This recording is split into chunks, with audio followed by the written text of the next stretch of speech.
fica triste quando se perde um grande amor.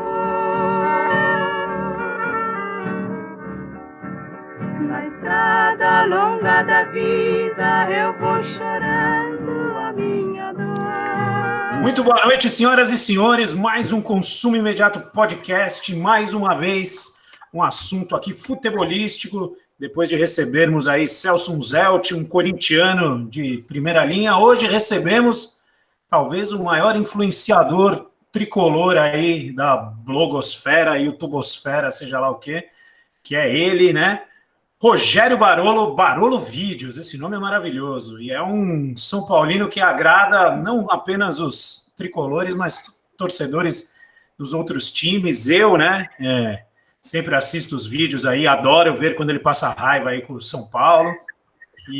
Mas é isso, daqui a pouco a gente apresenta ele melhor, porque hoje, além dele, temos meu irmão como convidado, que foi um colega de trabalho aí de Barolo, e meu co-autor desse crime aqui, que é esse podcast, JP, né? Boa noite, JP. Depois a gente apresenta os rapazes. Salve, salve, Laveca, salve, salve para os nossos convidados e para você que curte aqui o Consumo Imediato Podcast. Aqui estamos nós em mais uma jornada futebolística, que momento. Hoje vamos falar muito do Tricolor. O Tricolor, Laveca, que beleza, hein? E dando as boas-vindas aos nossos convidados também. Pode apresentá-los aí, por gentileza? É isso aí. Queria dar boa noite, né? Já falei dele aí, Barolo. Muito obrigado por aceitar participar desse pardieiro aqui, que é esse podcast. Boa noite. Boa noite, gente. Obrigado pelo convite. Pô, eu não sabia que ia ter bandido aí. Se soubesse que ia bandido, aí, ó. O cara barbudo, o cara de bandido. Se eu soubesse que ia ter bandido, não teria feito. Pô, prazer, velho. Fazia tanto tempo que eu não vi o Thiagão, vocês apresentaram o Thiagão ainda. Fazia tanto tempo que eu não via. Fazia prazer falar de São Paulo, falar de futebol para mim. Eu já vou avisando que eu falo mais que pobre na chuva. Então vocês têm que me cortar, porque senão nós vamos ficar falando até domingo. É isso aí. E como meu irmão que aqui está, né? O grande nome aí da nova safra dos documentaristas do Brasil, roteirista, pesquisador, mas trabalhou com Barolo aí, né? Na televisão, na madruga.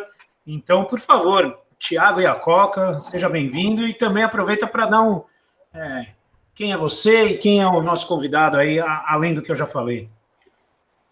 Falar de mim perto do Barolo, assim, a gente fica até meio tímido, assim, né? Porque o cara, assim... Não, para começo de conversa, o cara tava lá, né? Ele é testemunha ocular do maior momento do jornalismo esportivo, das mesas redondas, né? Ele tava gritando no ouvido do Avalone, enquanto ele tava brigando com o Milton Neves. Então, aí já... Entendeu? Quem sou eu perto disso?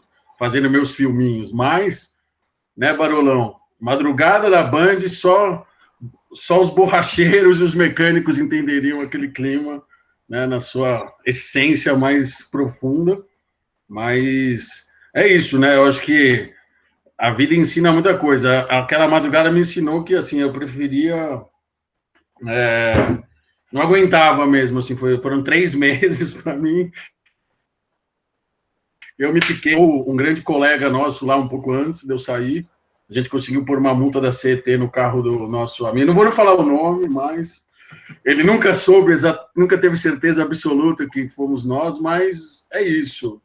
Estamos aqui, eu nem sei sobre o que a gente vai falar, mas se for futebol, né? Já somos mestres aqui, eu e o Barolo, o que a gente conversou de futebol na madrugada. Mas é isso, gente. Obrigado pelo convite. Estamos aqui para sujar o jornal, né? Mas é isso aí. Hoje não tem pauta livre, mas ao mesmo tempo falar justamente disso, né?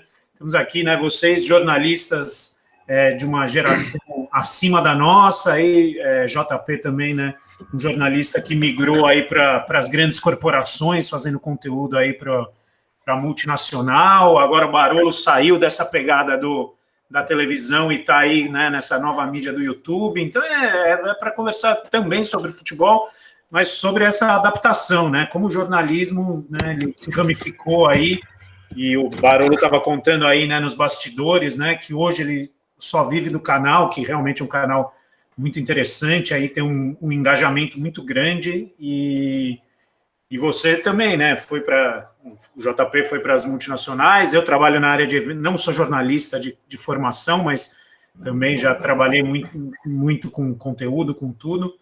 E como é que é isso, né? Você tem que se reinventar diante da insatisfação de trabalhar na madruga ou da insatisfação de não curtir o que faz e, de repente, se encontrar, falando mal de São Paulo, ou você escrevendo aí seus documentários. Pô, então essa é a pauta, a primeira pauta da noite aí. Certo. O Barolo ele é um cara que está aí, atravessou as madrugadas aí, né, em várias emissoras de TV. Eu acho que assim, isso é realmente ninguém melhor do que ele para falar assim de quanto a televisão oprime, né? O jornalismo também, ele corta a nossa criatividade assim, né, de uma maneira absurda hoje, né? Porque é tão rápido tudo que a gente tem que fazer, então, né? Você está sempre sendo atropelado por tudo. Você chega com uma ideia nova, os caras só faltam mandar você tomar no meio do seu cu. Então, acho que é isso, né? Eu acho que o alívio de sair de uma redação das grandes corporações tem um lado disso, né? É muito legal trabalhar na Band, por um lado, né? Porque a Band é a Band, tem uma simpatia, né? Nossa, das emissoras talvez seja uma mais familiar, né? A redação é gostosa de trabalhar, ali tem um clima gostoso até, tem árvore perto, né? Não é igual a Record, que é tipo uma catacumba, né, Barulho?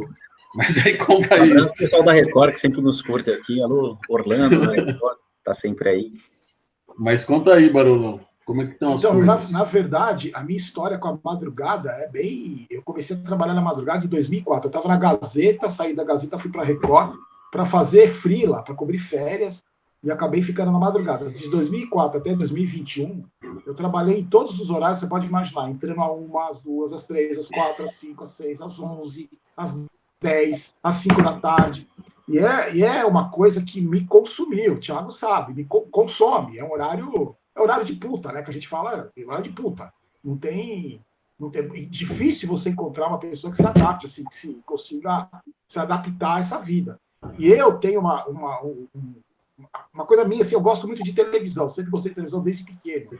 Então, meio que acabei caindo em televisão e eu sou muito feliz, era muito feliz trabalhando na televisão. O que me destruiu foi a madrugada, fisicamente, cara, porque assim, eu tenho uma dificuldade enorme para dormir, eu tenho muita dificuldade de criança, eu tenho dificuldade para dormir. À noite, com barulho de chuva, eu tenho dificuldade para dormir. Você imagina dormindo às 2 horas da tarde com uma obra no apartamento de cima que durou 1 ano e meio, cara. Os caras derrubando parede em cima de casa.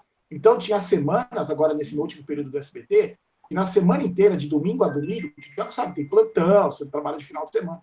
Eu dormia 6 horas, cara. Então, assim, eu cochilava de tarde, eu acordava, não sabia onde eu estava, não sabia que dia da semana era, e você come tudo errado, você faz tudo errado. Eu fui fazer um check-up em agosto, o médico falou assim, nessa vida você não dura mais 1 ano, eu tenho 51 anos, você não dura mais 1 ano. Aí eu saí candidato a vereador e comecei a cuidar só das coisas do canal e outras coisas que eu faço, outros freelas. Porque com a experiência que você tem, você faz muitos amigos. Então, você faz um freela de edição aqui, você escreve uma coisa ali, você faz parcerias do canal, você consegue desenvolver outras coisas.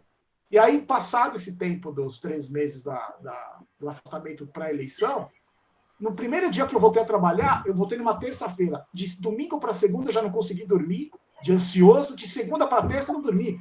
Eu cheguei na terça de madrugada, eu estava 48 horas acordado. Eu falei, não dá, cara. Fiz o jornal, coloquei o jornal no ar, que também é um trabalho muito cansativo, o Thiago sabe. A gente fez jornais grandes. Nossa. O jornal que eu fazia no SBT tinha 6 horas e meia de duração. Eu fechava 3 horas e 15. Eu ficava no switcher, que é a cabine de comando, 3 horas e 15, falando na orelha do Dudu Camargo. Então, assim, meu Deus.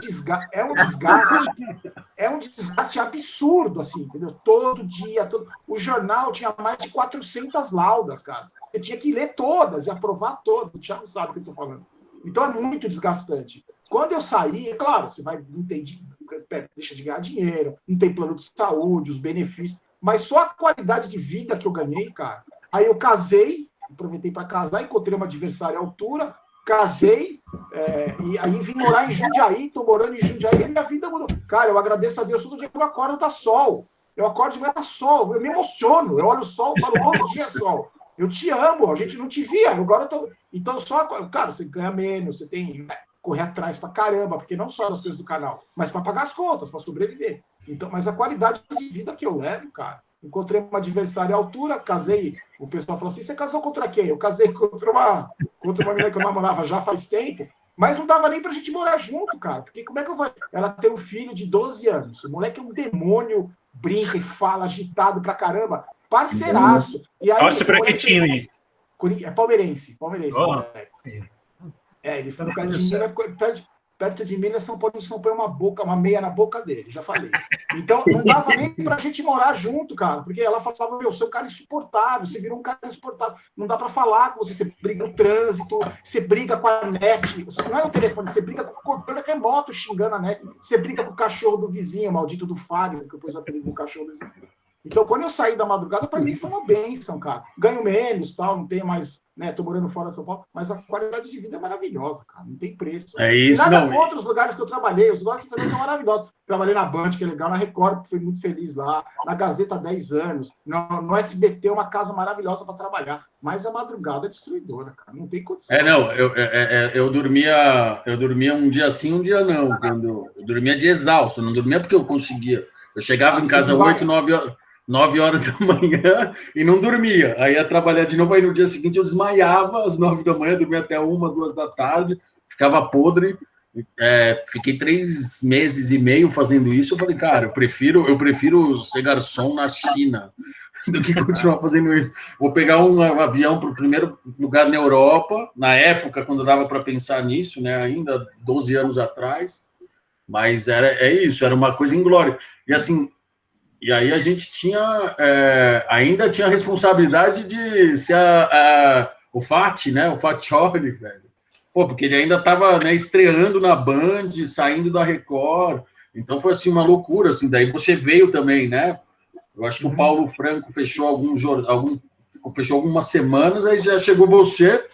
A gente nem se conhecia, tinha que fechar aquele jornal, meu, era foda demais aquele negócio. Eu nunca tinha editado na vida, eu tinha vindo da literatura, de outras coisas, nunca tinha feito aquilo na minha vida. No primeiro dia eu estava editando matéria com texto e vídeo e pondo no ar, no primeiro dia. Eu nunca tinha mexido, nunca tinha operado uma ilha de edição na minha vida completa. Então, depois eu fui trabalhar, eu saí e fui trabalhar com um programa que era do primeiro jornal lá, que era o da Atena, o Neto, antes de virar dono, dono da bola.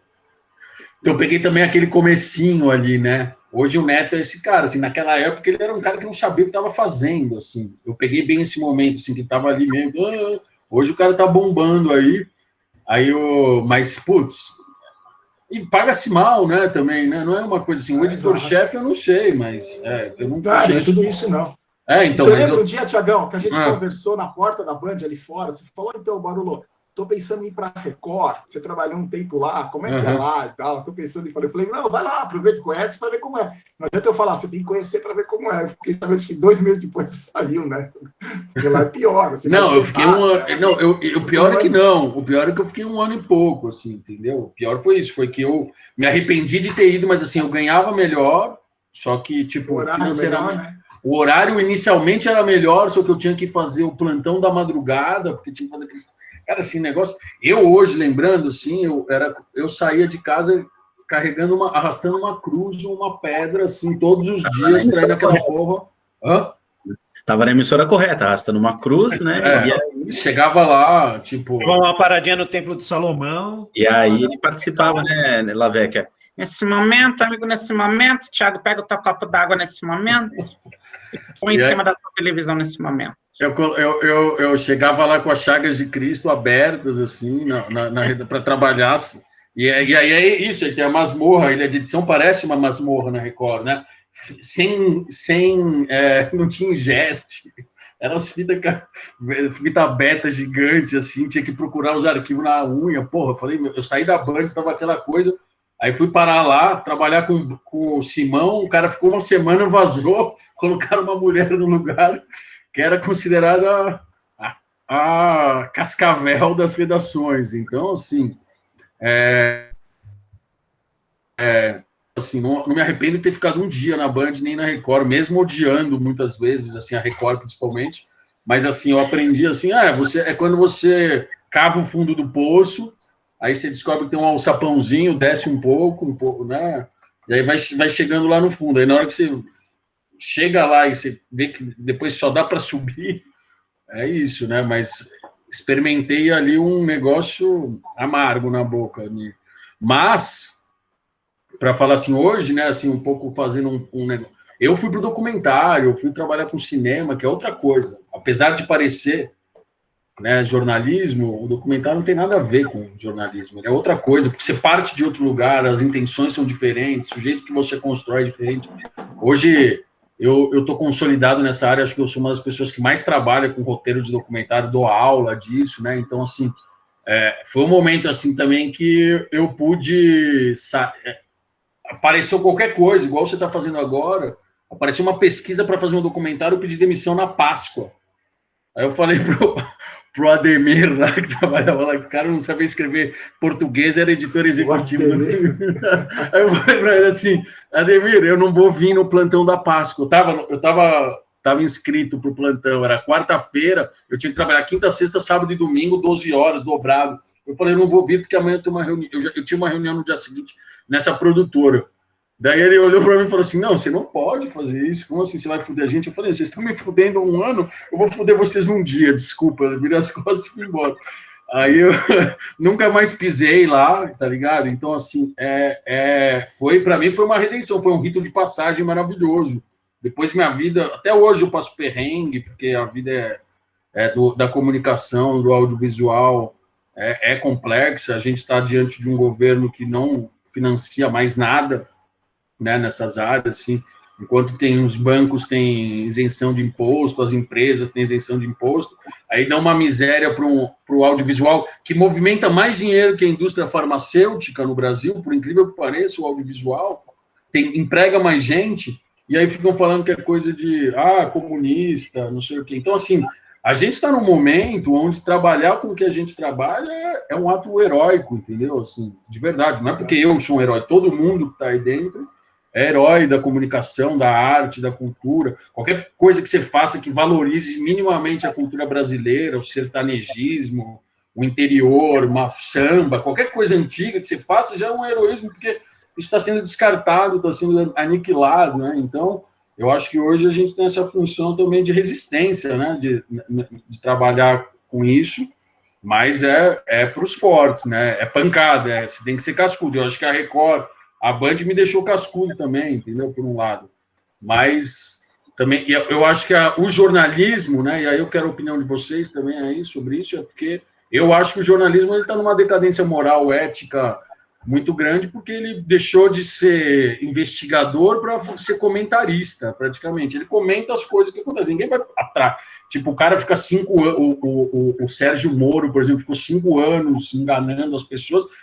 Os jornalistas estavam só olhando aquilo à distância, né? Ninguém estava ali vendo exatamente o que estava acontecendo, investigando, falando, olha, aqui está errado isso. É tipo uma brincadeira, quase, né? Então, eu acho que o jornalismo precisa se refundar. Ele precisa se redescobrir, ele precisa voltar para os valores lá de trás, porque as pessoas não estão acreditando mais no jornalismo. A profissão, tanto de um lado quanto do outro, está sendo totalmente desqualificada, assim, para falando da bipolarização assim, política. Então, né, já que vocês levantaram essa pauta da comunicação, acho que é importante sempre a gente ver que é isso, o Barolo, a gente se fudeu, a gente estava lá ralando, né? Mas também, né? Para quê? Né? E a gente tem um exemplo aí do JP, né, que é um cara apaixonado pelo rádio, lê que nem um camelo, aí, principalmente os grandes momentos do esporte, apaixonado aí por sambas, pelo carnaval, samba enredo, né, lê muito do que você falou aí da cultura, né, dos antigos carnavais, e foi um cara também que acabou indo para uma linha do conteúdo, né, Conta aí, JP, o que você faz hoje, o que você desenvolve, que nem eu sei falar o que você faz hoje. Na verdade, não é nem hoje, é projetos de telecom, né, que eu trabalho, que eu entrei para cuidar de conteúdos, né, na empresa. Mas vocês se conheceram como? Vocês dois se conheceram como? Vocês dois trabalharam juntos? Trabalhamos juntos na agência, uma agência que a princípio era comunicação, mas era de marketing de incentivo. Isso, marketing de incentivo. Somos redatores, colegas de redação, né, pelo menos por 6 meses, né? Até a NFL derrubar o JP do cavalo. Exatamente. Eu sempre abro por esporte, um dia bloquear a NFL só na minha máquina, fiquei triste. Mas, falando um pouco, eu me formei em jornalismo em 2005, né, vai fazer 16 anos, mas durante o curso eu já vi que eu não teria, por não aceitar já algumas coisas que o próprio Thiago comentou aí, algumas limitações, e teve também uma questão que eu acho que no fundo eu não queria ser só jornalista, eu queria ser narrador esportivo, que era um desejo já antigo, e aí eu acabei indo só pelo jornalismo, mas antes de terminar o curso eu já sabia que não ia conseguir trabalhar com certas pessoas, atendendo certas coisas, e aí fui me encaminhando mais realmente para o jornalismo empresarial, digamos assim, né, não assessoria em si, né, ser jornalista de empresa, mas sem ser assessor de imprensa, que também não rola, não. E aí fui indo por esse lado e acabei, né, chegando a essa questão de produção de conteúdo, como o Lavecchia falou aí, para essa questão de assistentes virtuais que a gente tem hoje, né, bots e tudo mais. Foi assim que eu entrei na empresa que eu estou hoje, só que hoje eu já migrei para... Ele é a Magalu, gente. Vou contar. Eu fiz a Vivi, assistente virtual da Vivo, uma espécie de Lu do Magalu, né, a Vivi. Esse é o que o Barolo xinga, isso, telemarketing. Isso, esses... Pode xingar. Não, eu xingo mais. Agora, acordando de noite, eu xingo mais. Agora ele é um homem do interior, como eu. Exatamente. Mas eu acho que perdeu realmente, falando, né, só para fechar aqui, o jornalismo perdeu muito da sua função, né, e essa espetacularização e a questão da coisa para ontem mesmo, do imediatismo, tirou o jornalismo investigativo, aquela coisa das reportagens longas e tudo mais, né, apresentando resultados, digamos, mais decentes, né, isso aí se perdeu muito com o tempo. Hoje é muito superficial, né, a camada é muito superficial. Não sei se Lavecchia corrobora deste pensamento. Não, sem dúvida, é o imediatismo, né, cara? Nada que você vê. A gente que agora é dos podcasts, aí você quer ouvir uma coisa com mais conteúdo, por exemplo, tem uma mulher, agora eu não lembro o nome, que ela devassou a trajetória do Bolsonaro inteira, desde o exército, do paraquedismo, blá, blá, blá. E, cara, você vai ouvir lá os cliques, lá ver a audiência do podcast dela, é ínfima perto desses novos aí que ficam entrevistando esses malucos aí, esses não sei o quê, que de repente tem 1 milhão de pessoas assistindo simultaneamente, cara. Então, fazer conteúdo de qualidade é muito, muito complicado, né? É muito ingrato, né? Então, desde o, né, meu irmão contando aí, né, de se frustrar, né, de trazer ideias, de trazer tudo, e a gente se esforça para fazer um puta conteúdo legal e sabe que não vai ser assistido pela massa, entendeu? Porque realmente está nesse nível. Retrato Narrado, viu, Lavecchia, é o nome do podcast. Exato, Retrato Narrado. É excelente, cara. Você ouve, aí você vê que o capitão... A farsa não é de hoje, cara, é desde sempre, impressionante. Mas esse é assunto para outro podcast. Vamos agora adentrar aí o terreno aí do nosso convidado. E aí o Thiago já levantou que ele estava nessa, nossa, que é até uma lenda urbana, né? Essa briga do Milton Neves. Esse é o grande ponto.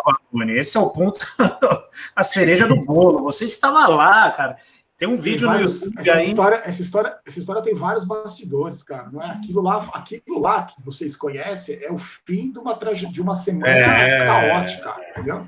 Não, eu mesmo, só um parênteses, o Barolo, quando a gente trabalhou na Band, eu mesmo inseri alguns pontos na história que ele passou para frente como se fosse verdade a partir daí. Tá ligado? Porque assim, essa história ela não pode ser simplesmente uma história. Depois que eu descobri que o Defenda-se Márcio Bernardes não aconteceu, cara, meu mundo caiu. E a frase que antecede esse Defenda-se. Porque o Defenda-se Márcio Bernardes, antes do Barolo contar aí com mais detalhes, cara, eu já transmiti para milhões de pessoas. Eu se abracei, inclusive, depois fui ver. Você sabe que uma das minhas frases naquele switch, eu virei pro diretor de TV, quando ele corta pro Márcio Bernardes, eu falei, você fudeu ele. Mas eu não tem pra quem cortar, porra. Cortei pra quem quer. Você fudeu ele. Ele tá quietinho ali com a mãozinha assim. Exato. Eu falei pro diretor de TV, falei, você fudeu ele. Foi justo no São Paulino, né? Porra, sacanagem. Cara, você sabe aquela história aquela história foi o seguinte, o Avalone, para mim, ele foi... A minha história, eu sou suspeito para falar do Avalone. Eu trabalhei com vários apresentadores, o Thiago conhece, falei com vários apresentadores. O único apresentador que até que tinha um certo poder, né, porque era gerente do departamento, era diretor de esportes, né, o único cara que deu oportunidade para mim, promoção, aumento de salário, o cara que brigava por você, um apresentador que brigava pelo editor-chefe, pelo diretor, foi o Avalone. Na trajetória, eu fiquei 10 anos no Mesa, 8 anos como diretor. Eu comecei como buscador de lanche no McDonald's e eu cheguei como diretor. E ele foi um cara que viu em mim um talento que eu tinha, que eu nem sabia que eu tinha, para televisão, para suíte, para comandar um programa ao vivo e tal. E nessa passagem, nesse caminho, eu perdi meu pai. E meu pai, o Avalone, falava muito do meu pai, que o Avalone era indignado de eu torcer para o Palmeiras, torcer para o São Paulo, chamado Barolo. Opa, outro falho. Ele era indignado, velho, era indignado. E ele sempre falava do meu pai, falava meu pai no ar, né? O seu ele chamava de Barolo. O seu Barolo, como é que aguenta o filho do São Paulino e tal? E quando eu perdi meu pai, o Avalone não é que me abraçou como filho, mas ele começou a me olhar com mais cuidado, assim. Ele sabia que eu era louco, eu falei, você não olhar esse moleque, vai para ir para um caminho, né? Eu tinha 30 e poucos anos, e caí numa fase de gandaia pra caralho, então ele meio que me pegou e colocou do lado dele e falou, não, eu vou te ensinar jornalismo esportivo, eu vou comentar televisão e tal, vem aqui comigo, e a gente fez uma trajetória do caralho, gente. Só que aí, o que aconteceu? O Avalone, nessa época aí, ele teve um problema de saúde fodido, que é falta de lítio no sangue, que é um problema muito sério, que você fica louco, você se esquece das coisas. E o Avalone sempre teve um temperamento muito italianão, ele é muito intenso, um cara muito, né, ia na jugular. Com essa falta de lítio, essa característica dele ficou 10 vezes pior. Então, o Avalone foi um cara muito odiado dentro da própria equipe, porque ele chamava os caras na xixa. Tem bunda mole que está até hoje lá na Gazeta que fala do Avalone, se treme de medo, se caga de medo. O santo do pé de barro, que ele falava. Não vou nem citar nomes, mas vocês devem imaginar quem é. E, então, ele sempre foi um cara que cobrou. Eu já xinguei, mandei ele tomar no cu do suíte e ele descia, eu abandonei o programa. E aí o cara foi me buscar no elevador. Não, o Avalone não quer falar com você. A gente brigava nesse nível, porque para você ter um bom relacionamento com o Avalone, você tinha que peitar ele. Não adianta você abaixar a cabeça, porque ele é um chefe, você tinha que peitar, senão não te respeitava. E aí começou com esse problema de falta de lítio. Isso é um problema do lado pessoal dele, com a família, que ele é um cara separado, e também na TV, no dia a dia da TV. Tinha concorrência do cartão verde, a concorrência do super técnico. Então, ele era muito dedicado, ele era um cara que trabalhava muito, puta jornalista. E aí, um programa, a história começou o seguinte, num programa, uma semana ou 2 semanas antes, não me lembro, faz tanto tempo, a gente mostrou uma matéria no Corinthians, o aniversário do Corinthians, e o Milton Neves apresentava como mestre de cerimônias. Eu tô aqui, isso aqui. Voltou para o Avalone, que já se gostava, o Avalone falou assim, você vê aí, né? Meu Deus. Lá no Corinthians, eu não vou dizer mas eu não faria. Falar elogiando, então, eu não faria. Vou dizer que é corrupção? Não vou dizer, mas eu não faria. Tá ganhando lá, né? Tá ganhando para fazer então. E o Milton Neves ficou puto, lógico, né? Ele deu uma indireta porque era assim, como bastidor da história dos dois. Eles se encontravam numa festa, vamos supor. Aí, um olhando feio pro outro, tal. Aí eu chego na festa, por exemplo. Você chega na festa. Começa a falar com a Avalone, ele começa a falar da escalação do Vila Churupita, que tinha o Manga, o Goiaba, o Peido, o Zé Ruelo, não sei o quê. O Milton Neves encostava e falava, mas o time que perdeu do Vila Churupita tinha o Cafuné, o Cabeça Torta. Eles ficavam competindo um com o outro para ver quem tinha mais memória numa festa. E estava todo mundo bebendo. Aí os amigos meus que viram isso falavam assim, chegava uma hora, estava todo mundo bebendo, pegando mulher, os dois sozinhos discutindo. Não, porque o Vasco de 45 era melhor. Era desse nível. E aí o Milton Neves, que já tinha trabalhado na Fundação Casper, pediu direito de resposta para falar que não era acusação. E eu chamei o Avalone e falei, Avalone, faz o seguinte para ele. Fala assim, está dado o direito de resposta. Coloca ele sentadinho, explica o que aconteceu, fala, Milton Neves, você tem direito de resposta. Você tem 3 minutos. Ele falou os 3 minutos, eu desligo o microfone dele, você fala, agradeço, obrigado, tchau. Porque ele vai querer participar do programa, ele vai querer falar, você faz isso, dá os 3 minutos, fala, obrigado pela sua presença. Ignora o cara e acabou, vamos para frente dessa história. Ele falou, ele já estava muito mal dessa falta de lixo. Falou, não, vamos fazer um debate. Eu quero um debate. Chamou o presidente da Federação, da Associação dos Clubes Esportivos, e na semana do debate, a gente teve que ir todo dia na casa dele, ele mora num apartamento perto da Paulista ali. Ele ligava para o Milton Neves. Tá pronto pro debate? Domingo, 10 da noite, vou te pegar. E o Milton Neves, eu que vou te pegar. Ficou uma semana inteira nessa pegada. Não, e ele pegando informação. Ninguém tinha informação de nada, não era debate. Não, quero levantar o podre. Você vê os podres que foram levantar? Um que era viado, um que falou que não sei o quê, a pessoa não grata. Não tinha nenhuma denúncia, não tinha nada de nada. O Avalone achava que o Milton Neves era funcionário fantasma, de não sei da onde, uma época, não sei quantos anos atrás.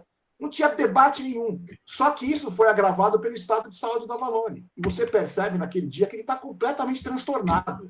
Ele já era transtornado com o Palmeiras, então ele já era... Mas aquele dia ele estava completamente transtornado. Ele estava com a coisa da persona não grata, né? Que teve essa coisa. Você é persona não grata. Não, o Márcio Papa não votou. O Márcio Papa não votou. Papa, liga para o Márcio Papa. Liga para o Márcio Papa. Está no ar. Márcio Papa. E tem os bastidores daquele dia, porque foi logo um dos primeiros programas que eu fiquei no Twitter, assim, de domingo, ali no pau quebrando.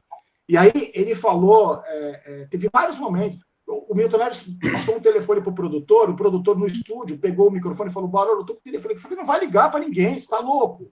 Você vai ligar se for um cara aí para xingar, você não vai colocar no ar. E o Avalone falava para mim: põe. Eu falei: Avalone, não, pelo amor de Deus, não. A gente não sabe quem é o cara. Põe, que se foda, põe o cara que eu peito. Por isso que entrou aquele louco lá que falou lá no estúdio. Você vê que ele fala pro produtor? Ele fala assim: o produtor, inclusive, foi muito grosseiro comigo. Eu falei pro produtor: cobra o cara, intima o cara. Fala que se ele falar, ele vai ser processado. O produtor desceu a linha do cara. Depois a gente foi saber quem é. E aquilo teve uma puta repercussão negativa, né, cara? Não foi, virou folclore hoje, a gente está dando risada.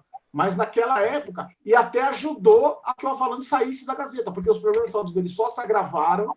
Aquilo foi meio a gota d'água. Depois ele saiu, voltou, ficou mais um tempo, aí depois saiu de novo, voltou, dividiu o comando com o Chico Lang, mas aí o próprio Mesa Redonda, eu acho que a partir daquele momento entrou numa curva descendente que até hoje não recuperou, nunca mais se recuperou, entendeu? Mas foi por causa de um problema de saúde dele, não foi pela... O Avalone tem cada história dele absurda, assim, de personalidade. Sim. Quer ver? Vou contar uma história para vocês. Quando o Palmeiras foi rebaixado, foi em 2004, né, Tiagão? 2002.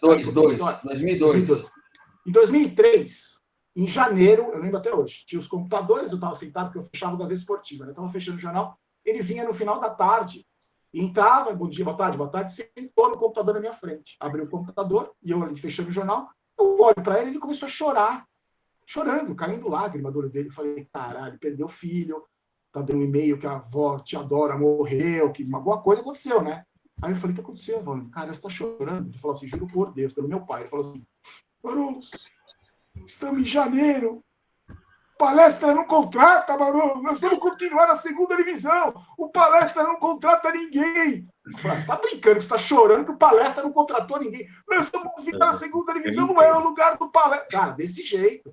Eu falei: não é possível que o cara tá fazendo isso. Ele chorando, com a cara vermelhona, assim, chorando, lágrima caindo, porque o Palmeiras não tinha contratado ninguém. E ele era apaixonado pelo Palmeiras e por jornalismo, as matérias que ele tinha, as pautas que ele fazia. E era um puta cara legal, engraçado pra caralho. Não, mas... de sair pra jantar, Barulhão. o caralho. Tem uma história aqui depois que Laveca pode contar de um trote que foi passado para Avalone, muito bom, inclusive. Barulhão, mas teve essa coisa do... Isso é importante falar, assim, né? Que o Avalone, antes de estar ali com o Chico Lang, é o cara que ganhou o prêmio S de jornalismo, que tinha um texto brilhante, que era um jornalista fudido, entendeu? Pauteiro, então, assim, pauteiro, um cara genial, que escrevia como poucos, assim, aquela coisa meio Alberto Helena Júnior, Avalone. Quem que era o cara que foi o mentor dele e do Milton Neves? É o mesmo cara, né? Um jornalista da velha guarda. Tomás Mazão. Fernando de Mello, lá. O pai daquele... o Fernando Vieira de Mello. Fernando Vieira de Mello. Exato. Só que, então, eu acho que eles tinham uma briga de pupilos, sabia? Eu acho que eles tinham uma treta por serem pupilos do mesmo cara, quem que era o melhor. Eu acho que tinha uma coisa assim, entendeu? Não, também. E era uma vaidade, né, cara? Porque hoje, naquela época, não era como é hoje. Porque naquela época tinha pouco destaque. A televisão não tinha TV aberta, fechada, só tinha TV aberta. Então, o Avalone, eu já cheguei a dar 13 pontos no Mesa Redonda. O Avalone, você andava com ele na Paulista, era que nem andar com a celebridade. Não. Eu fui no Mesa Redonda. Eu e o Tomás, a gente foi no Mesa Redonda. Em 93. Estava o Edmundo e o Edilson. Em 93. Você entrou em que ano? 93 foi da Embaixada? Da Embaixadinha? Não, Não. 93 foi o primeiro campeonato que o Palmeiras ganhou depois Depois saiu da fila. Depois que saiu da fila. Não, eu entrei depois. Nesse dia que deu 13 pontos, foi o dia da Embaixadinha de Edilson. Ah, sim. 13 pontos. Eu repeti na Embaixadinha, aí o Avalon indignado, deu 13 pontos. Eu tenho um VHS gravado até hoje né? Tá lá, tá na casa do Dom Ângelo, né? Que a gente gravou com Mesa Redonda no dia que saiu da fila, e aí ele tá lá chorando, no pique, todos os gols do Palmeiras. Aí acaba, ele tá chorando mais, aí de repente ele olha e fala, no pique, pode passar de novo, que é o que manda nesse programa. E passou todos os gols da conquista 2 vezes seguidas. E revelou Kleber Machado, né? O Mesa Redonda, a Gazeta, né? Isso que a gente lembra, né? A Gazeta tem vários nomes. O Avalon tem umas histórias muito legais com ele, a gente no comando do programa, que fazia, era muito engraçado. O Chicolani estava lá com o cara de bunda, assim, o Corinthians tinha perdido, estava desanimado. Aí ele começava a comentar, do ponto dele, vai, bundão, vai, o Corinthians toma de 3 e você fica aí com essa cara. Ele, você não vai ficar indignado? Você é um torcedor de merda, hein, Chicão? Você também não tá nem aí. Você não... Fica indignado aí, pô. Dá uns tapas na mesa aí, velho. Meu, dava 5 minutos, o Chicolani tava dando tapa, porque mexia com a emoção dos caras, entendeu? Não era o Chicolani fazia o tipo, que ele tava... Não, você ia inflamando. O cara tava chateado, você ia inflamando ele.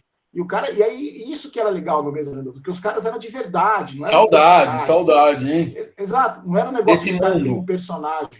O cara cria um personagem e vai ali, faz. Não, era a empolgação. O Avalon, uma vez, ele pediu o hino nacional. E não era que nem hoje, que você pega o celular, não tinha na discoteca da rádio, na Rádio Gazeta, não tinha, no Sonoplasta não tinha.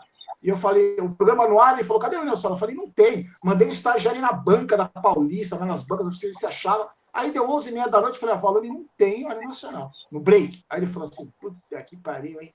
Que produção de merda, hein? Aí eu falei, como é que é? Produção de merda, não consegue arrumar um hino nacional. Aí eu falei, então você faz o seguinte, você vai tomar no seu cu e você vai procurar uma produção boa para você. Desliguei o ponto e saí da sala, saí do suíte. Aí, Barulhos, só escutei uma vozinha, eu saí no suíte, Barulhos, fui embora, peguei minhas coisas e fui embora. Aí os caras me pegaram no elevador, Barulho, quer falar com você. Aí eu subi e falei, você nunca mais falar com produção. Porque ele falou no ar.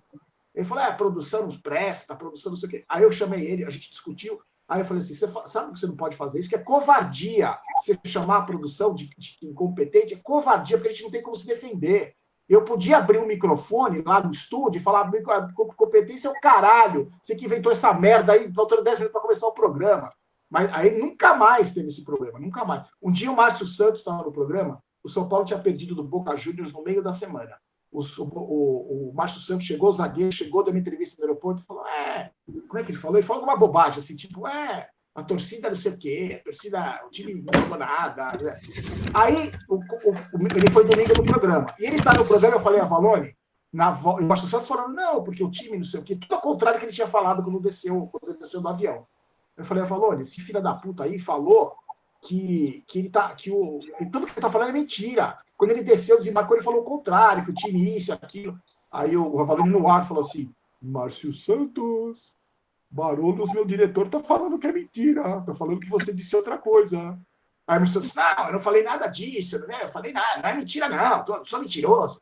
Aí eu falei, pera um pouquinho, Avalon, que eu vou pegar a fita no arquivo. Peguei a fita, posicionei exatamente o que ele falou. Falei, Avalon, pode chamar. Aí o Avalon, Márcio Santos, tem a fita, o Barulho vai mostrar. Aí ele falando, tudo o contrário. Aí o Márcio Santos, eu não lembrava que eu tinha falado isso.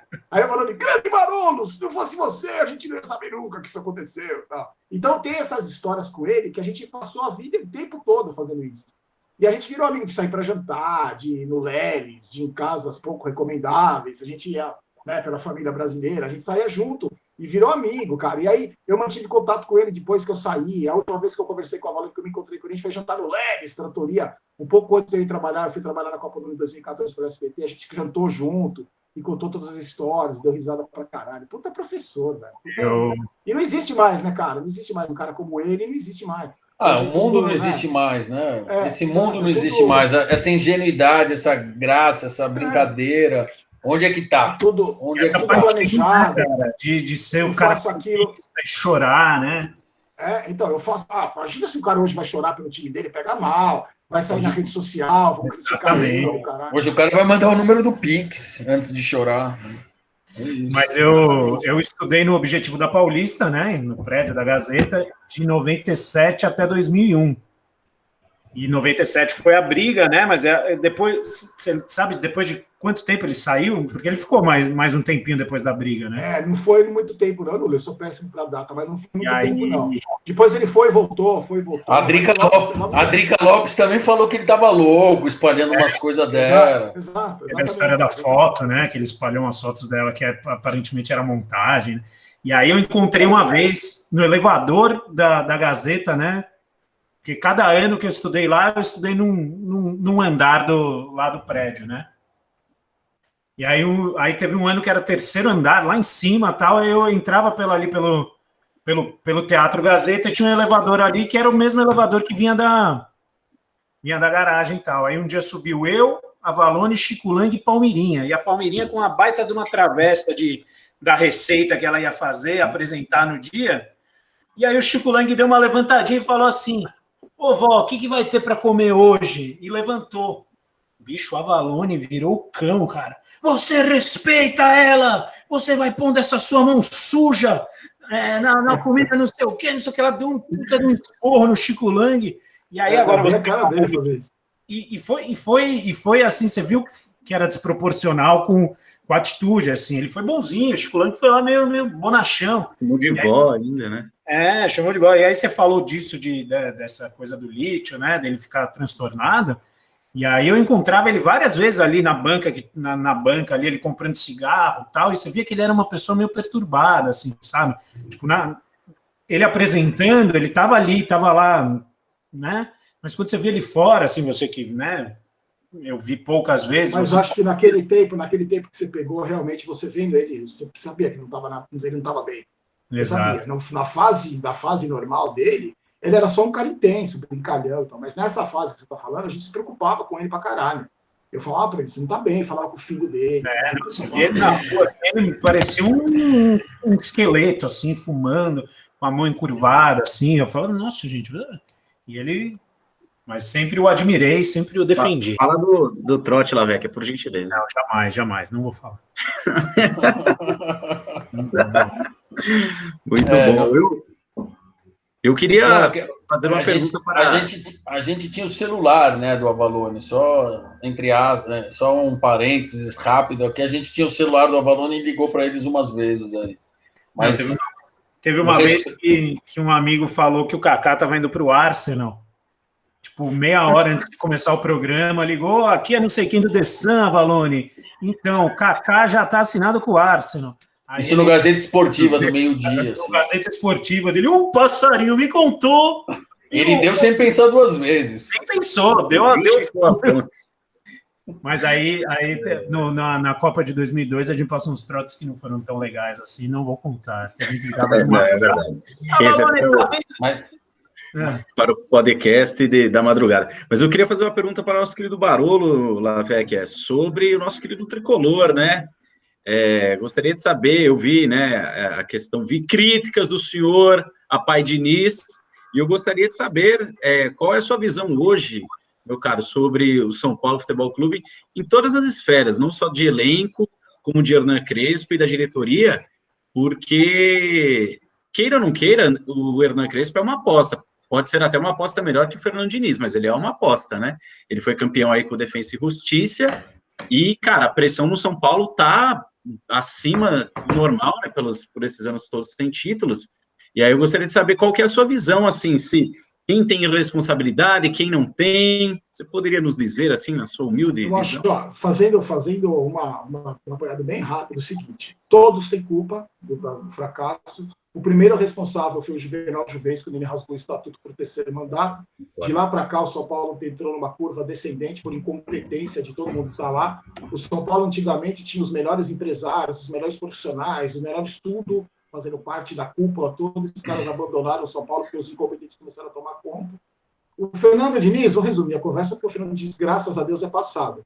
Só uma diretoria comandada pelo Leco, sem caneco, o Raí, o Alexandre Pássaro, só uma diretoria como essa contrata um treinador fracassado, que nunca conquistou nada, um perdedor, para se juntar com um elenco perdedor, acreditando que 0 mais 0 vai dar 10.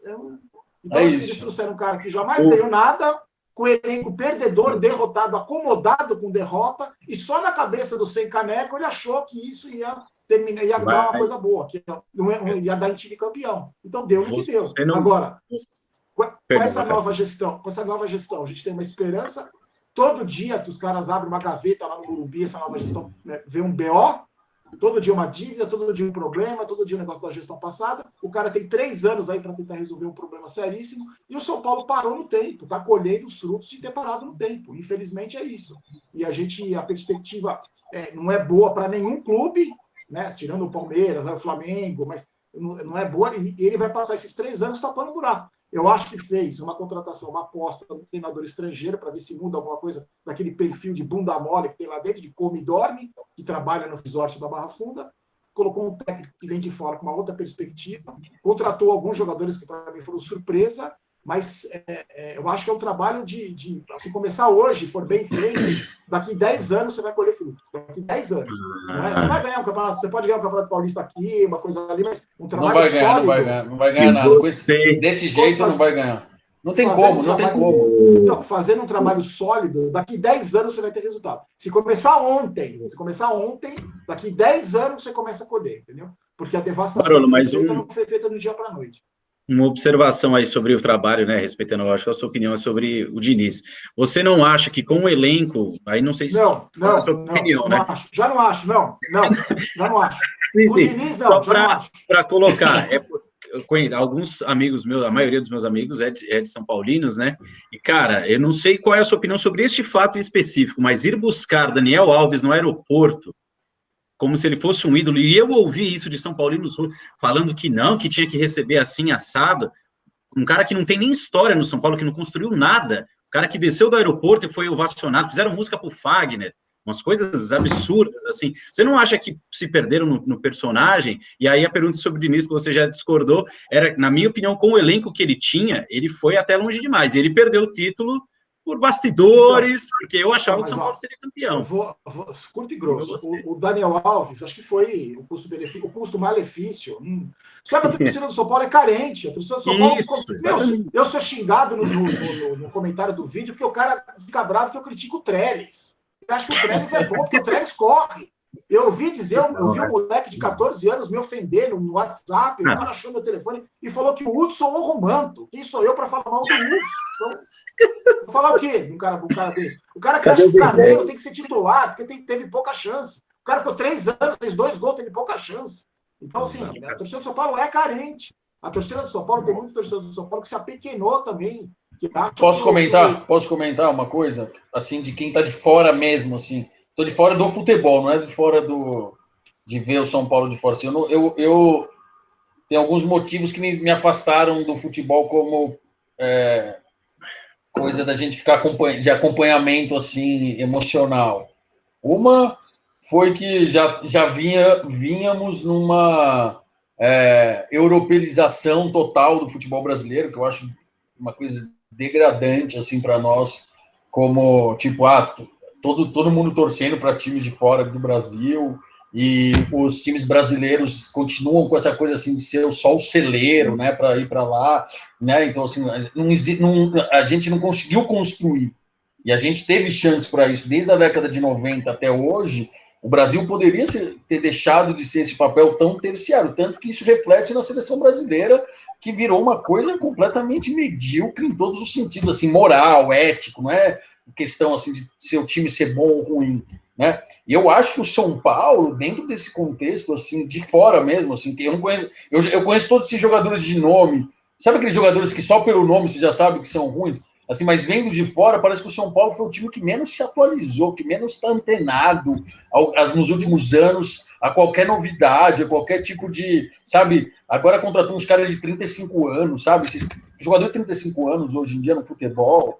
Cara, ou o cara é excepcional, ou ele é um cara para banco. Você não contrata um cara desse numa virada de temporada com o Crespo. Eu acho o Diniz com a cara da derrota. Eu não sei se ele é um bom técnico ou não, mas Exato. ele tem cara de derrotado. Quando ele era jogador, ele já tinha essa cara. É um Exato. cara que você fala Ele assim, é o quê não, no futebol? ele é o quê, entendeu? Tipo, não tem o quê, entendeu? Não, aí Eu- vocês falaram do elenco, se você for ver o elenco, ele tirava leite, tem duas mentiras universais. Uma eu vou pôr sua cabecinha e a outra o Diniz tirava leite de pedra. Que leite de pedra? Ele perdeu tudo, ele perdeu vexames históricos, ele perdeu todas as competições. E se você for ver, até a semana retrasada, até o começo, antes da paralisação, que o São Paulo ganhou de 4-0 do Santos, 4-0 da Inter de Mineira lá, é o mesmo elenco do Diniz. O Galeano estava aí pronto para jogar, o Diniz nunca colocou, colocava o Tietchan e o Vitor Bueno. O Rojas estava pronto para jogar, ele nunca colocou. O Crespo veio, deu duas alterações ali, protegeu o meio de campo, tirou o Tietchan de primeiro volante, e São sem Paulo parou de contar- tomar gol. Não, sem contar que o Diniz mostrou o caráter dele do jeito que ele xingou o Tietchan. Aquilo é uma coisa que não se Exatamente, faz. Exato. Entendeu? Com E aí- um estádio vazio, você humilhar um Não. jogador de futebol em 2020, entendeu? Isso já não deveria ser feito em 1900. Agora, em 2020, o cara falar aquelas palavras que o cara falou na beira do estádio para um cara, sei lá, entendeu? Para um cara que é um funcionário do time dele, sei lá. E você vê que aí ali acabou. Ali acabou. A total ali falta acabou. de. É que no São Paulo, o que aconteceu no São Paulo? O São Paulo é o único lugar do mundo que o comandado contrata o comandante. Chegaram para os jogadores e falaram: quem vocês querem? Eu quero aquele cara ali, traz ele aí. Eu fui no Mesa Redonda depois que o Diniz foi contratado, o Vampeta e o Miller falaram para mim nos bastidores: tá fudido, esse cara vai virar refém dos jogadores. Quantas vezes ele tirou o Daniel Alves? Ele tirou o Daniel Alves 2 vezes. Uma estava 5-1 no Binacional e outra quando ele quebrou o braço. Não ia, ele xingava o Luan, não vai xingar o Daniel Alves? Quem é o Fernando Diniz no futebol perto do Daniel Alves para xingar o Daniel Alves? Ele é bom, ele é bom, ele é bom. Ele xingava o Igor Gomes, xingava isso. Não. E o Fernando Diniz é a cara do São Paulo da gestão Leco. É a cara do fracasso, a cara da derrota, a cara. É isso, entendeu? E não ia dar certo. Barulho. Não ia dar certo. Um pontinho aqui, mas entendendo os seus argumentos, com certeza, mas você concorda que não foi só o Diniz, certo? Não, Porque claro foram que 17 não. jogos, foram 17 Claro que jogos de não. invencibilidade no campeonato, que não é o de maior qualidade no mundo, mas talvez seja o mais equilibrado. E eu, por camisa, isso falando com tranquilidade, é que eu falei para a Lavec, ele sabe, no nosso grupo lá, com um amigo nosso São Paulino, pela história, é difícil você ver, tipo, essas camisas no Campeonato Brasileiro pipocarem como outras camisas de Atlético Mineiro, Cruzeiro e tudo mais. Quando o São Paulo abriu aqueles 7 pontos, mesmo sabendo das limitações, eu falei que eu acho que o elenco poderia ser realmente um grande ponto e tal, e depois vem essa crise aí, como o Thiago falou, né, de não ganhar em 2021, de treta que demitiu fulano, que era um elo entre os jogadores, o Diniz xingou. Mas é que eu acho que cai muito na conta do Diniz e pouco na conta dos jogadores e da própria diretoria, entendeu? Porque nos grupos, parecia que a culpa era só do Diniz. Se o São Paulo ficava 17 jogos em 20, você perdia do Mirassol, entendeu? Eu coloquei na culpa de todo mundo, cara, porque assim, o São Paulo é um ambiente que não tem cobrança. Cada um faz o que quer. No São Paulo, o jogador do São Paulo engorda, velho. Olha o tamanho da bunda que saiu o Jusilene do São Paulo. Mas olha eu posso falar. O Souza saiu. Os caras sempre do São Paulo engordam, não tem cobrança, cada um faz o que quer. Sem torcida, amigão, qual é a pressão? Acabou o jogo, o cara desliga a rede social, acabou a pressão. Ele não tem pressão. Então, perdeu, ganhou, não tô nem aí. Esse que é o problema do São Paulo, dos jogadores do São Paulo, entendeu? E acho que a mídia. Isso. E eu acho que a mídia, hoje em dia, ela pega tão leve com o São Paulo, entendeu? Em todos os Hoje em dia não, né, meu caro? Na história, exclamação! Não, mas assim, se você. Não, mas é que nesse momento de bizarro, eu vejo notícias agora, assim, outro dia eu vi na Home do UOL, Crespo, não sei o quê, uma coisa assim, cara, o time do São Paulo hoje, ele é tipo a quarta força de São Paulo, no sentido dos últimos anos, né? Então, assim, é um time que tá ali precisando mostrar alguma coisa e não mostra. Se fosse o Palmeiras ou o Corinthians que estivessem nessa situação, e eu sei que também tem momentos... Eu acho que a gente estava sendo destruído pela mídia, entendeu? Se o Palmeiras e o Corinthians tivessem passado pelo que o São Paulo passou ano passado, entendeu? Acho que teria sido destruído. Mas sabe o que acontece? O São Paulo não tem representante na mídia. Um dos segredos do sucesso do meu canal é isso. É o São Paulino indignado, metendo o pau em todo mundo, cobrando todo mundo. Não, pode ser, eu não sei qual é o problema. Na mídia você vê, a gente sabe para que time o pessoal da mídia torce, a grande maioria que torce pro Corinthians. É bom ver o São Paulo desse jeito, é hora de dar risada, vamos dar risada desses caras aí. Não tem o cara cobrando, o cara criticando, o cara... Não, o Diniz era um gênio. Você liga qualquer emissora de televisão, o Diniz era o Guardiola. Exato, exato. É um gênio, entendeu? E tipo assim, aí, cara... Vê se quer o Diniz no time dele. O técnico bambiou, vê se quer, não quer. Quer no São Paulo, entendeu? Mas assim, quem é puta velha do esporte, assim, cara, não poderia ter cravado que o São Paulo ia ser campeão, assim, tipo, no começo do segundo turno, já tava na cara. Você falava, esse time não tem fôlego, não tem jogador, não tem técnico. O Raí, Cara, mas assim... Tanto desempenho ridículo e medonho, né, do Flamengo e do Rogério Ceni, né, meu cara? Foi difícil não acreditar, porque, né, o Rogério Ceni com o melhor elenco do Brasil, depois, evidentemente, terminou com o título, graças, não vamos dizer a quem, né, mas... O São Paulo herdou... Cara, não conseguiu fazer o time jogar. O Flamengo herdou esse título, caiu no colo dele, porque não teve uma porra de um time competente para ganhar. Não, mas isso sim... Daquele farsante. Mas isso sim, entendeu? Mas o São Paulo, assim, se você for ver, analisar friamente, teve um puta de um rabo. Porque aquele time era um time para ficar em 12º, se bobear, entendeu? Era muito ruim, entendeu? Não sabia, eu olhava... Eu entendo futebol, eu joguei futebol, entendeu, cara? Eu olhava para aquele time e falava, o que tá acontecendo? Tem alguma coisa muito... É a pandemia, entendeu? Alguma coisa aconteceu na loucura desse esporte, assim. Tanto que o Flamengo ganhou um título com o Rogério Ceni, e a própria torcida querendo mandar o cara embora, entendeu? Sim, porque não estava tendo, né, cara? Eu ainda acredito que ele será um grande treinador, né? Já está começando aí a empilhar os seus títulos e tal.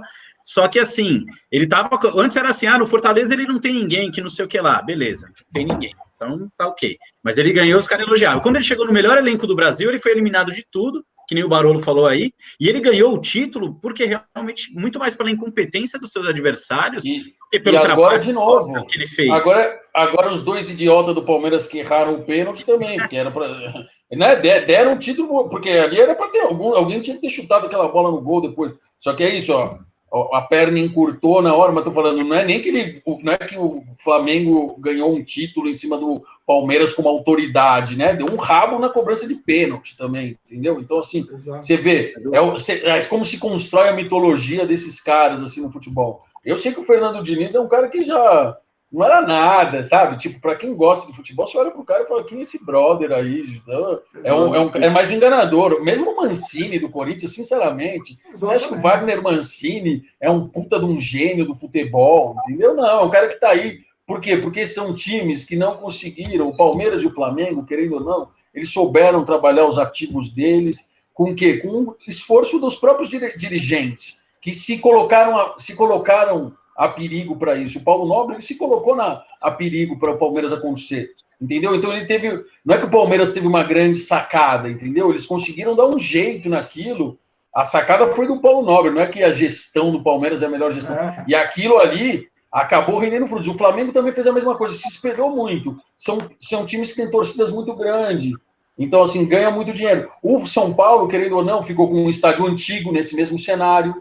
Ou seja, é menos atrativo para sócio-torcedor. Você tem que olhar o todo da coisa, entendeu? Então, assim, no final das contas, o São Paulo, que era o time que tinha o estádio, que tinha os slogans mundial e não sei o quê, de repente ele virou o time com o estádio mais antigo de São Paulo, né? Entre o Palmeiras e Corinthians e São Paulo. Então, assim, ele entrou numa decadência e agora ele está vivendo a decadência que o Palmeiras já viveu, que outros times já viveram, entendeu? Então, o São Paulo está experimentando uma coisa que todo mundo passa. Agora tem uma pandemia, não sei como vai ser a resolução. Talvez o futebol não devesse estar acontecendo. Eu sou daqueles caras que acho que não deveria estar acontecendo, entendeu? Eu acho que a gente deveria parar mesmo. Não é comemorar título. Eu não consegui comemorar o título do Palmeiras na Libertadores. Eu não consigo comemorar uma coisa no meio de uma pandemia, entendeu? Então, assim, eu não condeno quem faz, mas eu não tenho tesão mais, entendeu? Por isso agora. Então, eu acho que o São Paulo é isso, é um time que precisa se reencontrar, entendeu? Precisa passar por um renascimento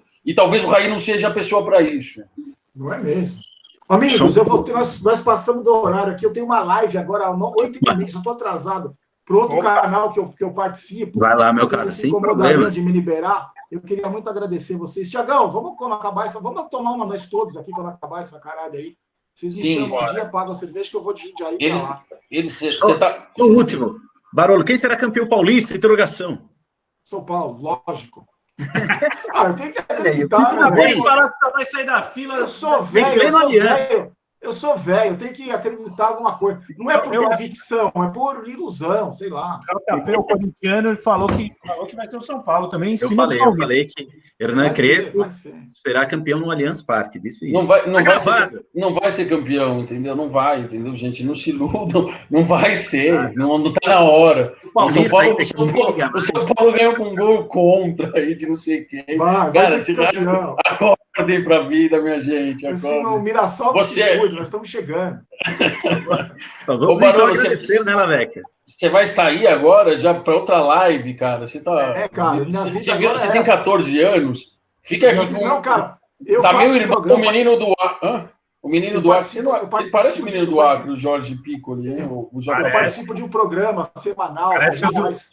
Chama Resenha Tricolor. Então a gente faz uma vez por semana. E agora, como não estava rolando o campeonato, estava parado. E hoje nós vamos fazer uma live. Aliás, já vai começar. Eu convido vocês para assistir. É um programa que eu faço parte também, entendeu? Eu não sou convidado. Eu sou um dos fundos que faz parte. Você é youtuber, cara. Tá louco. Não. Eu sou muito velho para ser youtuber. Por isso, entendeu? Eu sou muito velho para ser influencer. Eu dei uma entrevista para o UOL, o cara estava fazendo matéria sobre influenciadores. A frase que abre o meu comentário é assim: eu não sou influenciador de porra nenhuma. Já comecei na várzea. Os caras, porque eu sou influencer. Eu falei, não sou influencer de porra nenhuma. Mas é isso aí, senhoras e senhores. Vamos liberar o convidado aí, que ele tem um encontro aí com a rapaziada tricolor aí. E ia fazer uma piada que não pode mais fazer, né? Então, não, homofóbica não, por favor. Não. Então é isso. Muito obrigado aí, Barolo. Muito obrigado. Obrigado, gente. Obrigado, meu mano. Valeu aí. Por favor, só uma consideração finalzinha aí, só para dar aquele abraço para os nossos seguidores aí do Consumo Imediato e se inscrevam aí no Barolo Vídeos, hein? Mesmo você não sendo São Paulino, conteúdo de qualidade, aí vai se divertir. Vamos colocar o link, né, Laveca, lá. Eu esqueço de pedir inscrito, me ajude aí, eu esqueço de pedir like. Deixa o like. Então é isso aí, valeu, rapaziada. Boa noite para vocês. Abraço. Valeu, gente. Valeu, gente. Até mais. Valeu, gente. Desculpa a grosseria, que eu achei que fosse acabar mais cedo, a gente que se empolgou aqui. Eu falo que eu Imagina. Sempre meus lábios irei chamando por onde for.